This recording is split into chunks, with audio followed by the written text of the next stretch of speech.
বন্ধুরা, আশা করছি তোমরা সবাই ভালো আছো। আজ একটা ছোটদের জন্য পাহাড়ের সিনারি আঁকবো। তার জন্য 140 জিএসএম এর আমি একটা খাতা নিয়ে নিয়েছি, ছোট A4 সাইজের। তাতে পেন্সিলের সাহায্যে প্রথমে একটা গাছ করে নিচ্ছি। তারপর ধীরে ধীরে সম্পূর্ণ ছবিটা করব পাহাড়ের। এখানে কোনো অন্য আর কিছু দেব না। তো আজকে ভিডিওতে শুধুমাত্র পেন্সিল স্কেচ দিয়ে এই সিনারিটা করব। তারপর পার্ট বাই পার্ট তোমাদের সম্পূর্ণ ভিডিওর যে রঙটা, সেই রঙটা তোমাদেরকে দেখাবো। পাহাড়ের সিনারি বলে যে শুধু পাহাড় থাকবে তা নয়, এখানে আকাশ থাকবে, নদী থাকবে এবং ল্যান্ড থাকবে। একে তোমরা বলতে পারো একটা ছোট্ট সিনারির ছবি, পাহাড়ি সিনারির ছবি, বা নদীর সিনারির ছবি, বা বলতে পারো ল্যান্ডস্কেপ। আমার সকল ছোট বন্ধুদের বলছি, যারা নতুন নতুন আঁকা শিখছো, তারা কিন্তু যখন পেন্সিলের কাজটা করবে তখন কিন্তু খুব হালকা করে পেন্সিল দিয়ে ড্রয়িংটা করবে। পেন্সিলে করে চেপে ড্রয়িং করলে পরের পাতাতেও ছবির দাগগুলো উঠে যায়। এতে পরবর্তীকালে রং করতে অসুবিধা হয় পরের পাতায় যে ছবিটা আঁকবে। এছাড়া কোনো কারণে ভুল হয়ে গেলে ছবিতে তুমি ইরেজার দিয়ে যখন ইরেজ করবে, দেখবে আগের দাগটা উঠে গেলেও তার একটা দাগ থেকে যাচ্ছে। তোমাদের সাথে কথা বলতে বলতে পেন্সিলের ড্রয়িংয়ের কাজটা সম্পূর্ণ হলো। এবার ছবিতে রঙের পালা।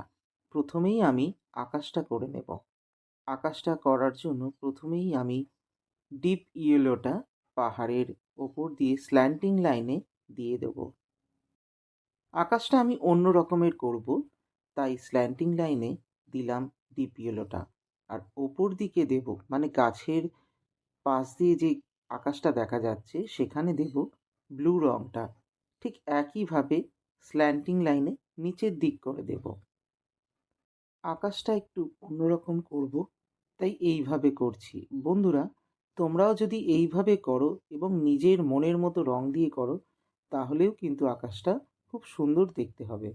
ডিপ ইয়েলো ও ব্লুটাকে মিক্সিংয়ের জন্য আমি সাদা রং ব্যবহার করব। সাদা রংটাও কিন্তু স্ল্যান্টিং লাইনে মেশাবো হলুদ রং এবং ব্লু রঙের সাথে। যেখানে যেখানে আকাশ হয়েছে সেখানেই আমি সাদা রংটা দিয়ে সুন্দর করে মিশিয়ে দেবো আকাশটাকে। রং করার পর পাতায় কিছু কিছু অংশে সাদা সাদা অংশ দেখা যায়, সেটাকেও ব্লেন্ড করার জন্য একটা ব্লেন্ডার নিয়ে নেবো এবং সুন্দর করে ব্লেন্ড করে আকাশটা কমপ্লিট করে নেব। আকাশের রং তো করলাম, এবার করব গাছের পাতার রং। গাছের পাতার রঙের জন্য নিয়ে নিচ্ছি ডিপ সবুজ, হালকা সবুজ এবং হলুদ। আলো যেহেতু ওপর দিক থেকে পড়ে, তাই ওপরে আমরা হলুদ ইউজ করব। আর নিচে যেহেতু আলো থাকে না, তাই ডিপ রঙটা নিচে ব্যবহার করব। তাই ডিপ সবুজ, হালকা সবুজ আর হলুদ যেভাবে আমি গাছের পাতায় দিচ্ছি, তোমরাও চেষ্টা করবে গাছের পাতা এইভাবে করতে, তাহলে আরও বেশি সুন্দর দেখতে লাগবে। যেহেতু পাহাড়ি গাছ, আমি একটু গাছটাকে অন্যভাবে করব, তাই কিছু জায়গায় ডিপ সবুজ, হালকা সবুজ এবং হলুদ দিয়ে রং করব, আর কিছু জায়গায় পিঙ্ক করব। পাহাড়ি গাছ যে ধরনের হয়, ঠিক চেষ্টা করছি সেই ধরনের করার। বন্ধুরা, তোমাদের যদি দেখে ভালো লাগে, অতি অবশ্যই আমায় কিন্তু কমেন্ট করে জানাবে কেমন লাগলো এই ছবিটি বা এই গাছের পাতাটি। এবার বাকি অংশে রোজ পিঙ্ক, পিঙ্ক এবং হোয়াইট দিয়ে মিক্সিং করব। আগেই বলেছিলাম পাহাড়ি গাছের পাতা করছি, তাই একটু অন্য রকমের চেঞ্জ করব। দেখো, গাছটা কিন্তু একদমই নতুনত্ব লাগবে তোমাদের কাছে। এখন শীতকাল, আমাদের এই দেশে বেশ কিছু জায়গায় কামিনী কাঞ্চন ফুল হয়। কামিনী কাঞ্চন ফুলের রং কিন্তু এই ধরনের রোজ পিঙ্কের মতো। যখন ফুলগুলো ফোটে, গাছটা সম্পূর্ণভাবে পিঙ্ক হয়ে যায়। দেখে কিন্তু লাগে কোনো বিদেশি গাছ আমাদের এই দেশে হয়ে আছে। আবার কিছু কিছু কাঞ্চন গাছ আছে যেগুলো পাতাও থাকে, ফুলও থাকে। ধরে নাও সেই ধরনেরই কিছু একটা গাছ আমি এই পাহাড়ি সিনারিতে দিয়েছি। তোমাদের সাথে কথা বলতে বলতে আমার গাছের পাতার রং প্রায় কমপ্লিট হয়ে গেল। তোমরা কিন্তু আমার Facebook profile Abhilash Das, Facebook page Chandannagar art academy ও ইউটিউবে চোখ রাখবে। এই ছবিটারই ছোট্ট ছোট্ট অংশ করে আমি তোমাদের সামনে তুলে ধরব, যাতে এই পাহাড়ি সিনারিটা তোমরা সুন্দরভাবে আঁকতে পারো। গাছের পাতা রং করার পর এবার আমি রং করব পাহাড়টা। পাহাড়ে কিন্তু একটু অন্যরকম করব, পাহাড়ে করব বেগুনি রং। তাই প্রথমেই ডার্ক ভায়োলেট বা ডিপ বেগুনি নিয়ে বর্ডার করে স্ল্যান্টিং লাইনে আস্তে আস্তে নিচের দিকে রংটা ভরব। আমি যেভাবে পাহাড়ের রংটা করছি তোমরাও চেষ্টা করবে এইভাবে রংটা করতে, তাহলেই দেখবে পাহাড়ের রংটা আগের গাছের রং বা আকাশের রঙের মতো সুন্দর হয়ে যাবে। ডিপ বেগুনি রং দেবার পর এইবারে বেগুনি রং বা ভায়োলেট রংটা তার ওপর থেকে একবার দিয়ে দেব। পাহাড়ে যে বাকি অংশটুকুনি রয়েছে সেই অংশটুকুনি আমি ভায়োলেটের ওপর দিয়ে হোয়াইট দিয়ে মিক্সিং করে দেবো। সুন্দর করে মিক্সিং করে দেওয়ার পর আস্তে আস্তে আমি ব্লেন্ডার দিয়ে ব্লেন্ড করে দেবো। যে সকল জায়গায় বেগুনি রঙগুলো ঠিকঠাক পড়েনি, সাদা সাদা হয়ে গেছে, সেই জায়গাগুলো তাহলে সুন্দর করে ভরে যাবে রঙেতে। আর রঙের মিক্সিংটা এতটাই সুন্দর হবে, রঙের গ্লজিনেসটাও বাড়বে। তাহলে আমি পাহাড়টা কী দিয়ে করলাম? ডার্ক ভায়োলেট, ভায়োলেট ও হোয়াইট। আমি যেহেতু 25টা শেডের অয়েল প্যাস্টেল রং ব্যবহার করেছি, তাই আমার কাছে ডার্ক ভায়োলেট, ভায়োলেট এবং হোয়াইট এই 3টে কালার ছিল। এই 3টে কালার দিয়েই পাহাড়ের রংটা করেছি। তোমাদের কাছে যদি 50টা শেডের কালার থাকে তাহলে সেক্ষেত্রে তোমরা ডার্ক ভায়োলেট, ভায়োলেট ও লাইট ভায়োলেট এবং সাদা এই 4টে দিয়েও রংটা করতে পারো, তাহলে আরও বেশি সুন্দর দেখতে হবে। ঠিক একই প্রসেসে বাকি যে পাহাড়গুলো রয়েছে আমি সম্পূর্ণ করব। প্রথমে দিলাম ডার্ক ভায়োলেট, তারপর ভায়োলেট এবং পরবর্তীকালে হোয়াইট। আর আবারও ব্লেন্ড করার জন্য ব্লেন্ডার দিয়ে সুন্দর করে ব্লেন্ড করে দেব। পাহাড় যখন কমপ্লিট হয়ে গেছে এবার আমি দূরের বন জঙ্গলটা শুরু করব। তার জন্য ডিপ সবুজ, হালকা সবুজ এবং হলুদ এই 3 রং ব্যবহার করেছি। ডিপ সবুজ, হালকা সবুজ যেভাবে আমি ব্যবহার করছি তোমরাও ঠিক এইভাবেই গাছের পাতা বা বন জঙ্গল করার সময় ব্যবহার করবে। যদি আমি যেভাবে করছি সেভাবে অসুবিধা হয় সেক্ষেত্রে তোমরা স্ট্যান্ডিং লাইন করে গাছের পাতাগুলো করতে পারো। প্রথমে ডিপ সবুজ, হালকা সবুজ, তারপর হলুদ। হলুদ ওপরের দিকে দেওয়ার কারণ ওপর থেকে আলোটা পড়ে, তাই ওপরের অংশটা হালকা হয়, মানে ওপরের পাতার অংশটা লাইট হয়, তাই হলুদ রঙটা সবসময় ওপরে দেওয়া হয়। এবার যে রঙটি করব সেটি হলো নদীর ওই পারের অংশ বা ওই পারের যে ল্যান্ড আছে তাতে প্রথমে ব্রাউন রং দেব, তারপর অকার, তারপর ইয়েলো। যে কোনো জিনিস যখন যত দূরে যায় তার রঙটা হালকা হয়ে যায়, তাই কাছের অংশটা ব্রাউন এবং দূরের অংশটা হলুদ দিয়ে শেষ করব। ছবিতে সমস্ত রং দিয়ে দেওয়ার পর হাতে করে ঘষে একটু ব্লেন্ড করে দিলে ছবিটা আরেকটু সুন্দর হয়ে যায়। এবার আমি ছবিতে গাছের কাণ্ডটা রং করব। গাছের কাণ্ডের সাথে যে শাখা প্রশাখা আছে তাতেও রং করব। সেই জন্য নিয়ে নিয়েছি বানশাইনার, অরেঞ্জ, পিচ ও হোয়াইট। রং করার সময় তোমরা চেষ্টা করবে বাঁ দিকটাতে ডার্ক রাখার, কারণ আমরা ডান দিক থেকে আলো পড়ছে এইভাবে ধরে রংটা করব।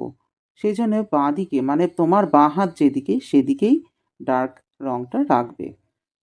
বানসাইনার বা ব্রাউন রংটা দেওয়ার পর আমি এর ওপর দিয়ে অরেঞ্জ দেব এবং অরেঞ্জ কমপ্লিট হয়ে গেলে তার উপর দিয়ে আবার একটু পিচটা দিয়ে দেব। পিচ রংটা কমপ্লিট হয়ে গেলে তার উপর দিয়ে একটু হোয়াইট দিয়ে দেবো, তাহলে ছবিটা আরও বেশি সুন্দর হয়ে উঠবে। আলো ছায়ার খেলাতে গাছটা আরও বেশি ব্রাইট হয়ে উঠবে।